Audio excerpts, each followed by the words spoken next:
పట్టుదలతో చేస్తే సమరం తప్పకుండా నీదే, విజయం కష్టపడితే రాదా ఫలితం పదరా సోదరా.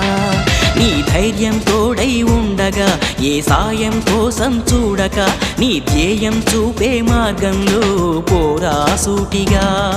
ఏ నాడు వెనకడుగేయక, ఏ అడుగు తడబడనీయక, నీ గమ్యం చేరేదాకా దూసుకుపోరా సోదరా. పట్టుదలతో చేస్తే సమరం తప్పకుండా నీదే, విజయం కష్టపడితే రాదా ఫలితం పదరా సోదరా.